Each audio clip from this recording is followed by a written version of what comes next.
Fairy Tales. Cinderella. Once upon a time, there lived a fair young girl with her father and mother in a beautiful home in the city. She was as happy as she was good, and she had all that her heart can wish. But by and by, a sad day came, and then many sad days. Her mother fell ill and died. Then, sometime after, her father married again.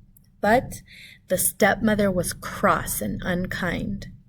And to make matters worse, she had 2 daughters of her own who were as cross and unkind as she.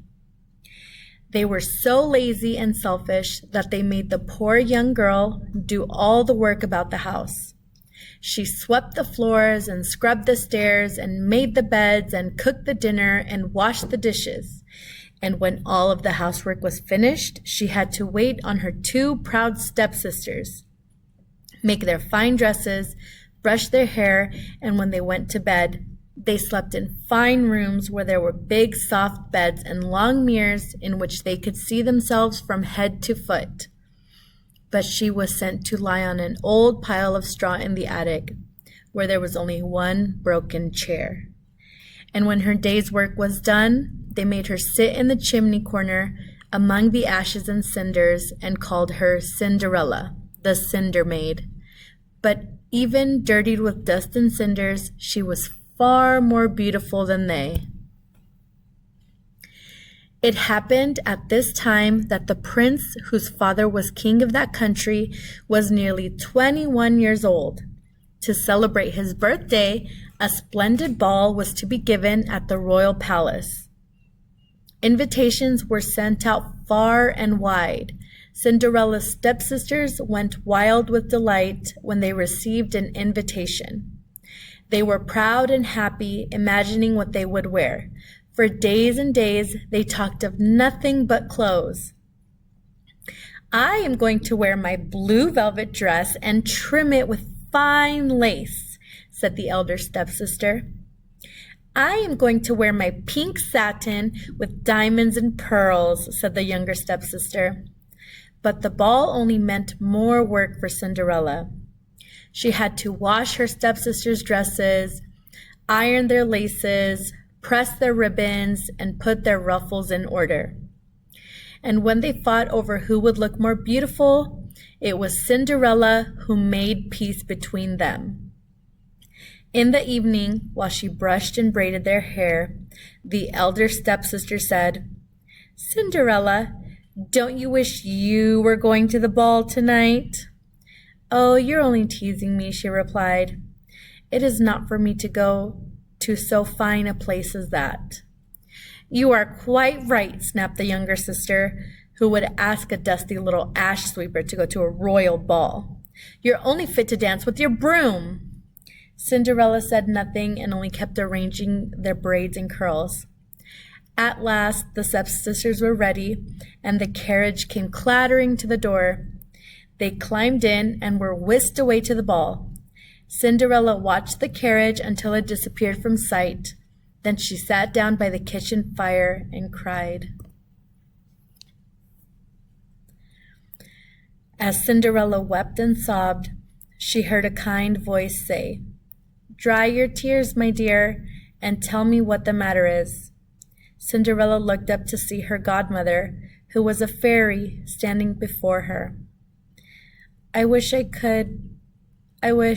sobbed Cinderella.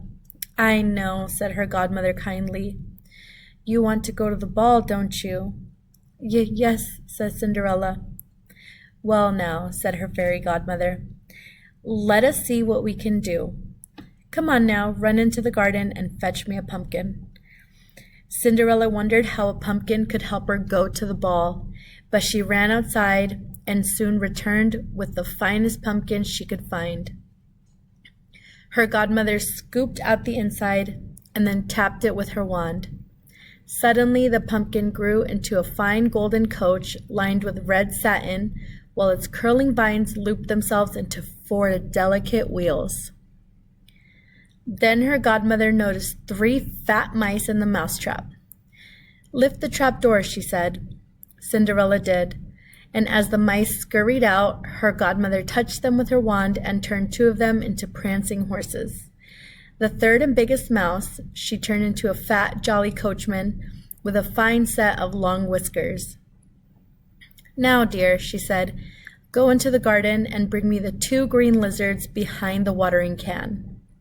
Cinderella carried the lizards back to her godmother, who touched each one with her wand and turned them into footmen, their green uniforms sparkling with silver and gold.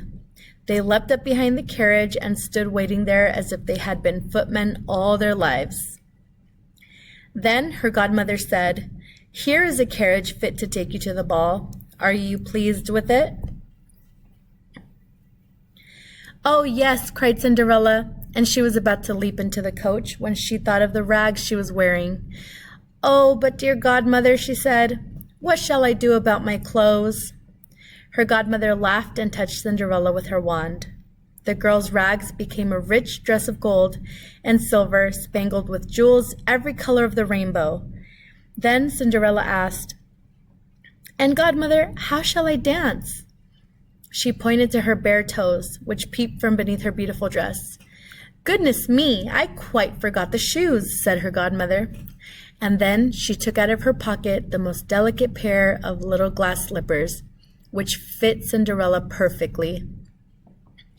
"Oh, godmother, how can I ever thank you?" cried Cinderella.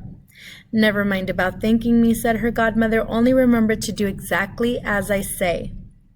You must leave the ball before 12 o'clock. If you stay a moment after midnight, the coach will turn back into a pumpkin, the horses and coachmen will become mice, the footmen will turn into lizards, your beautiful dress will vanish, and only your rags will be left behind." "I promise, godmother, I will return before midnight," said Cinderella as she stepped into the golden coach. The coachman cracked his whip, the footmen stood up behind, and the fine horses galloped away like the wind. When Cinderella arrived at the palace, the prince himself ran to welcome her. He gave her his hand as she stepped out of the coach, and when they entered the hall, the music stopped, the people fell silent, and all eyes turned to Cinderella. "How beautiful she is," they whispered to each other. The king himself whispered to the queen that he had never seen so fair a maiden. Then the music struck up again, and the prince led Cinderella out to dance. She danced so gracefully that everybody thought her even lovelier than before. All night long, the prince would dance with no one but Cinderella. She was so happy that she forgot to look at the clock. And before she had stayed even half as long as she wished, she heard the clock begin to strike 12. At once Cinderella remembered her godmother's warning, and she rose up and ran from the room. But as she hurried down the steps, one of her glass slippers came off. As the clock rang out the last strokes, 9, 10, 11, 12, the coach became a pumpkin again, and the mice and lizards scampered away into the shadows.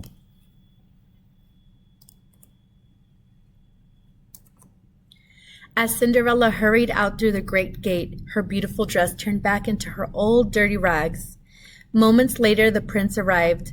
He asked the guards if they had seen a princess pass that way. The guards replied, "We saw only a poor girl in rags, your highness."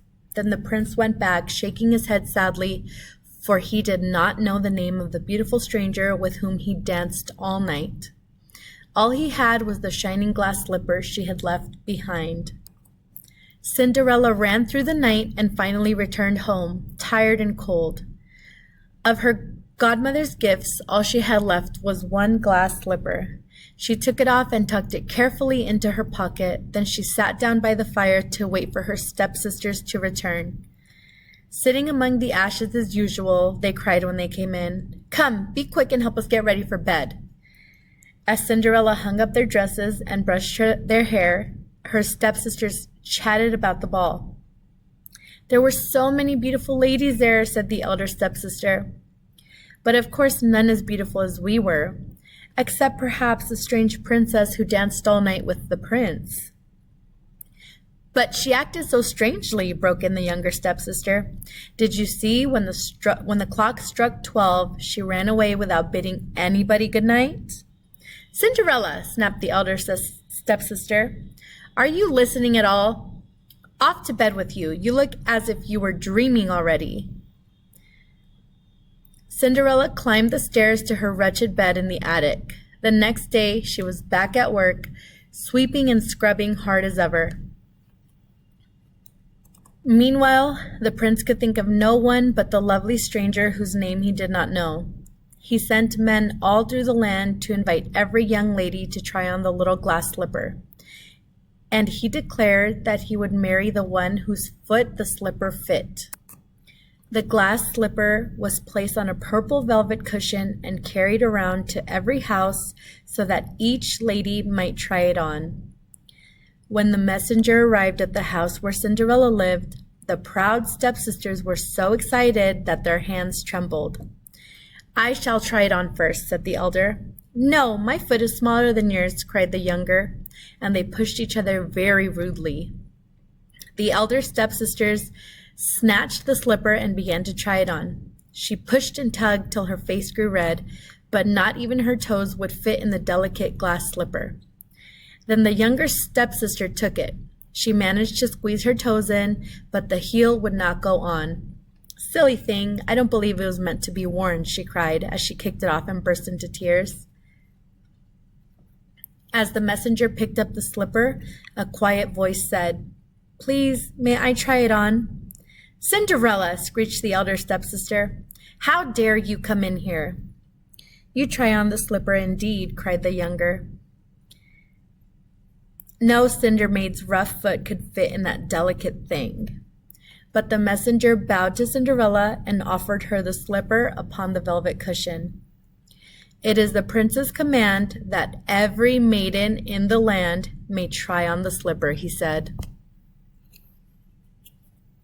So Cinderella sat down, and he put the slipper on her foot, and it fit perfectly.